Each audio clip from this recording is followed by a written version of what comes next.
I think it's time for us all to calm down and have a drink. Brought out my wine glass. Let's see.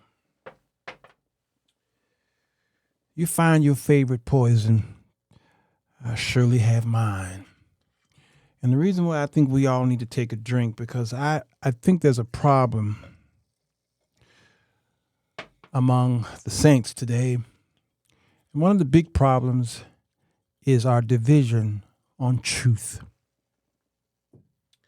You see, I think some of us are too deep. We're so holy that we can't even see ourselves, not even in the mirror. So if you would pour yourself your favorite glass, and I want to, let's do a toast together. Whatever your toast is, go ahead, say it in your mind. But right now, I need to have a drink before I do this. Cheers.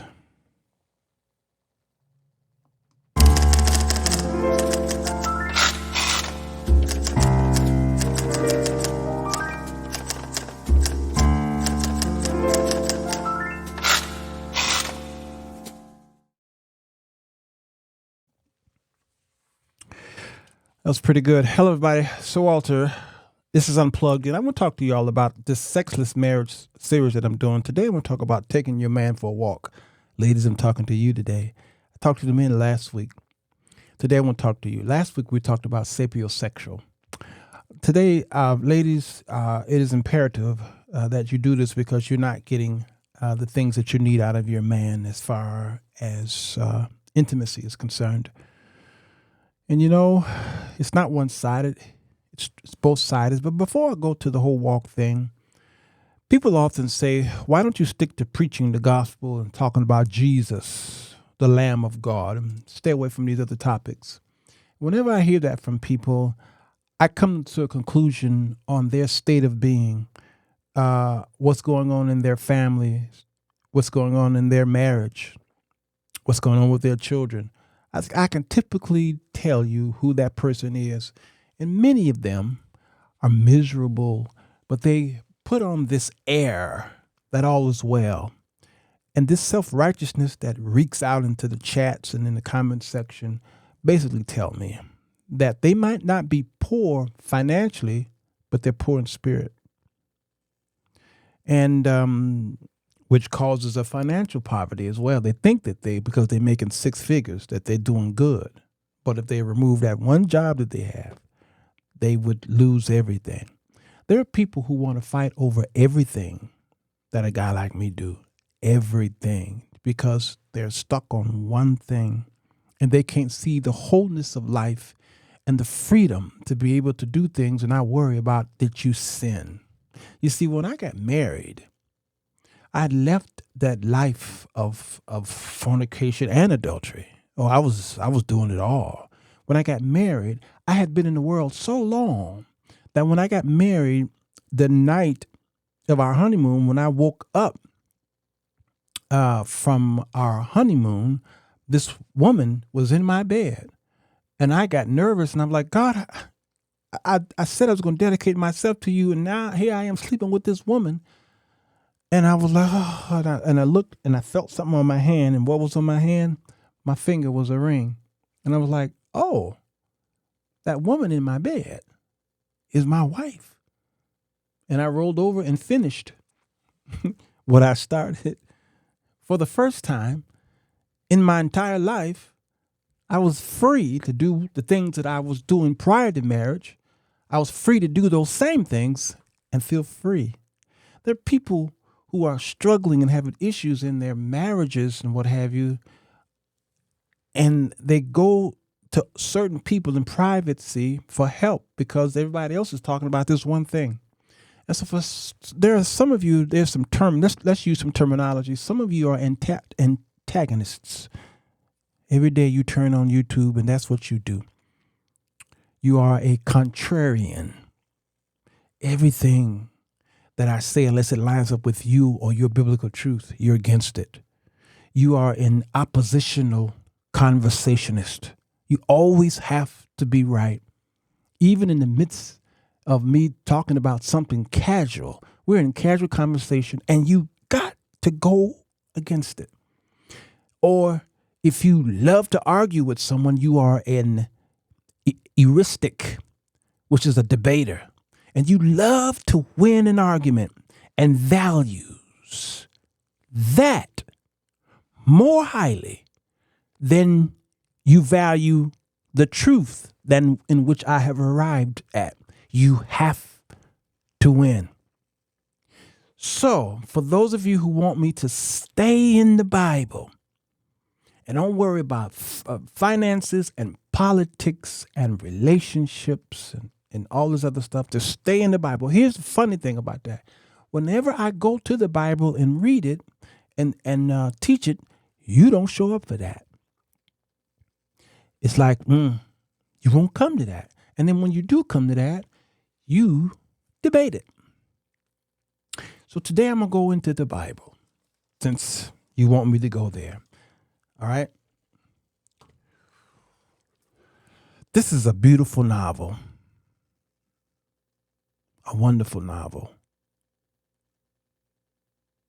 I'm going to read some of the excerpts from this novel. Thy lips, O my spouse, drop as the honeycomb. Honey and milk are under thy tongue, and the smell of thy garments is like the smell of Lebanon. You need me to stop? Don't go. Where are you going?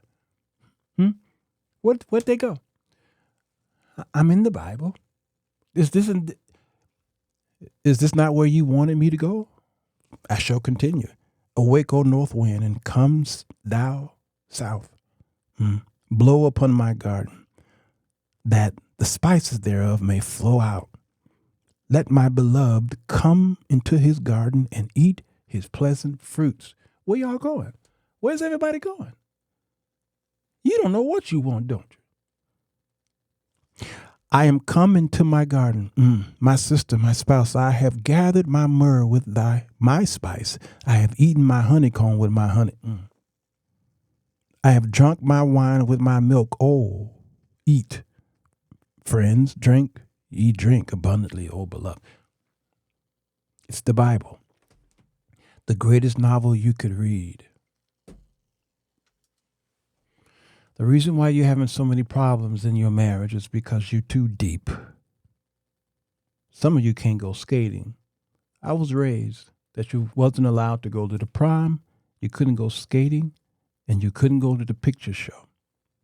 And those same people, pastors, first ladies, mothers boards, and what have you, that was telling us we couldn't go to those places. I realized that those marriages were on the rocks. And they were there, and they kept those marriages for convenience sake because they were trying to save face, public face. They didn't want people to know how bad it was. And these were sexless marriages. So it is my job and my duty that I do these diversities of content and subject matters so that the total man can be helped. Because I sure wish, and I say this a lot, there was a Sirwalterj show when I was in marriage and trying to find someone. Now, all my content is not for everybody. I will agree. If you're single and you want to be celibate and dedicate your life to the Lord forever, this content is not for you. No. But it may be for those of you who are in that state who can get the knowledge that you need so that you can help someone else. Number two, it may be for you because this may not be the state that you're going to be in forever. You see, people say that this is the state that they're going to be forever until a man comes along and sweep you off your feet. Now you like, I got to go and find his content. I sure wish I had listened. You see, because I read from you from the Song of Solomon, a book that most Christians have never read from the beginning to the end. Never. Out of the 66 books, there's 2 books or 3 that the average Christian have never studied and never read fully. Lamentations, Song of Solomon, and the book of Revelation. Never. And I would say Daniel would be in there somewhere sprinkled. A couple of the minor prophets are in there as well, especially Habakkuk, that is, and maybe Zephaniah, Zechariah, maybe in there somewhere. But other than that, the top, number one, Song of Solomon. You can't read it. Why? It makes you feel some kind of way. You feel, I'm single, I can't read this. So, the Sirwalterj Jones Show, we talk about everything because everybody in all walks of life watch the show, and you can eat the meat and spit out the bone. And that could mean philosophically, that can mean morally, spiritually, intellectually, eating out the, that can mean naturally. Eat the bone. So let's get to the subject matter. I decided on purpose to spend at least 10 minutes on the opening so that you can take this and further my Unplugged, especially in the Sexless Marriage series. As you continue to watch it and you see people in the chat, tell them, hey, you, this antagonist, you need to watch Sexless Marriage. Let's go for a walk. And then shut up. Listen, I used to do, and I needed to go back to it, and I will eventually, these Romance in the Park series. And a couple of them I was talking about taking your man for a walk. So obviously, because of the time that I've spent on this intro, I'll have to do part 2.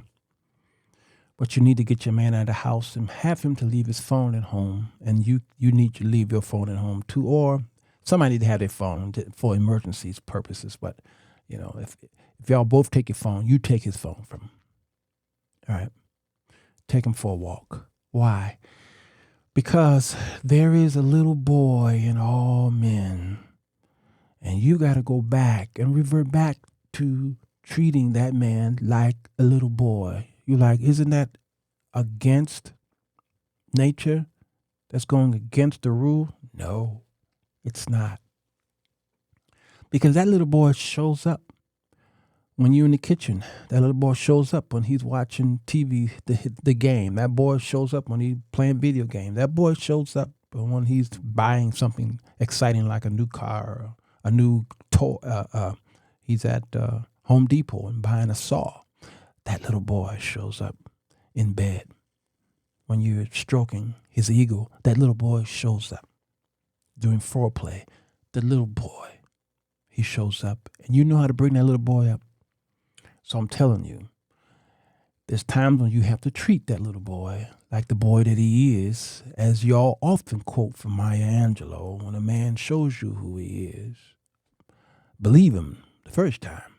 So take him outside and take him to a place away from his usual. Take him to somewhere beautiful and let the elements talk to him. And the elements will talk to him through you. Take him for a walk. If you got to drive a half hour to do it, do it. Take him out of his element to a place like a child who's in the back seat and he knows y'all going to Disney World and he keeps asking, are we there yet? Are we there yet? If you can get him out of the house and if you get them to agree to this, do it. I'm telling you what I know because this has helped so many couples. And when you get him outside and he sees either the moon or the stars, or if it's during the daytime, he sees the trees and the wind whistling through them and the sun and clouds. It might be cloudy, meaning rain clouds, or he can see the horizon. He can see the river or the ocean or the lake or the stream or the brook or a water fountain. All these things are God's way of talking to a man. But you need to be there as a mediator because the focus is going to be on not just you, but on the both of you. And what's going to happen is his brain is going to snap. And it's going to cause him to focus on the stuff that you're saying to him. And then here's what you need to do when you take him out there. Don't nobody bring me no bad news. Don't do it. When you take him outside, tell him all the wonderful things about him and all the great things that he's either done or the things he said, or tell him the greatness he's going to be. You're speaking to the little boy. There's a little boy in all men. And that little boy, when he's awakened, you got to stroke him and kiss his boo-boo. You got to rub his head and tell him you did a good job. You've got to speak life into him and tell him how great he's going to be.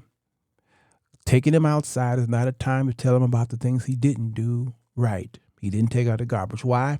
Because you won't get him back out there. Number 2, he's going to look at that element and he's going to anchor it to negativity. You don't want to bring those vibes. No.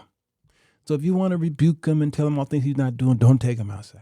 No, do that stuff in the house or take it to the counseling session or do something like that. But there's 2 places you don't ever want to tell him how bad he is. That's when you're outside taking him for a romantic walk. And number 2, that's during sex. That may have to be part 2. You never want to have him in a state of almost comeness. And tell him how bad of a guy he is, or post-comeness.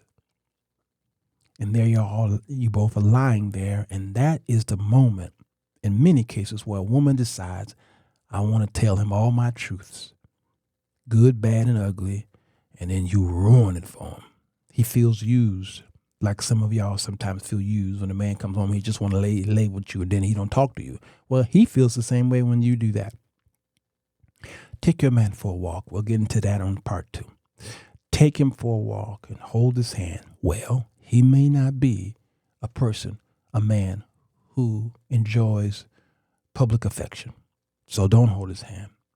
Maybe put your hand on the small of his back. Or not touch him at all. If his love language is not touched, then you know what not to do. But talk to him and tell him, babe, and remind him. You see,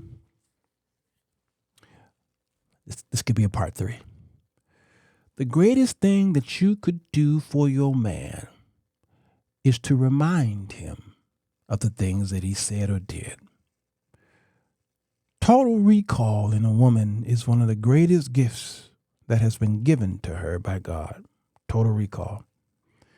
And that total recall should be something that you recall that he did good. He hates it when you bring the bad things that he done. Not saying that you don't ever need to bring that up. I'm telling you, there is a time. For those of you who are already in the chats, there is a time to bring up what he did bad so that you can fix this thing so he don't do those things. But when you total recall and tell him the things and remind him the things that he did or said to you that made you feel amazing and made him look great, and you bring that back to him, that little boy will do everything he can to continue to please him. And when somebody said happy wife, happy life, that's true. That's true. True. Happy wife, happy life. What about happy husband? Why don't we have a rhyme for that one?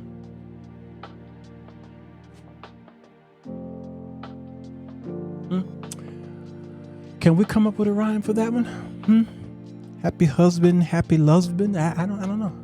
Can somebody go to the thesaurus and find one? Because I can't find one. Part 2 is coming. Take him for a walk and tell him how great he is and remind him of all of the things that he said and done. There's many things you can come up with. Tell him, I love you because. Now you might be lying, because I'm going to tell you the truth. No one really knows why you love each other. We come up with things that are physical things and things that are, you did this and so I did this and so I love you. But you see, I love God not because of what he done. I love God because of what he is. And that is the difference between worship and praise. Worship is because he is. We don't know why we love each other. We just do. And all these conditions of why I love you, that's smoke. All of us do that. Science says we don't really know why we love each other. We just do. They say the opposites attract. That's true.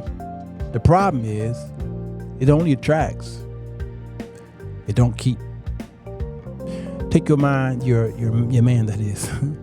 He's your mind as well. Take him for a walk and talk to him in the cool of the day. And tell him how beautiful he is, how handsome he is, the way his hair curls, the way his face is smooth or hairy, the hair on his chest, how small his butt is or how fat his butt is, his legs, the way he breathes. Tell him those things. If it's truthful. If you don't like those things, don't lie to yourself. Because my ex cooked for me for the first time, and I didn't like it. And if I had lied to her and told her I liked it, that was going to be my meal for the rest of my life. So I had to tell her, I don't like it, but you can make it better. Don't lie to him. Take him for a walk. And share the mysteries of God, which is the elements and Mother Nature with him. And watch how one day he'll ask you, hey, can we go for a walk? He'll do the same thing for you. Listen, if you disagree, come sit on the couch and let's talk. But if you do this, you'll thank me. Listen, cheers to you. This is Sirwalterj Unplugged.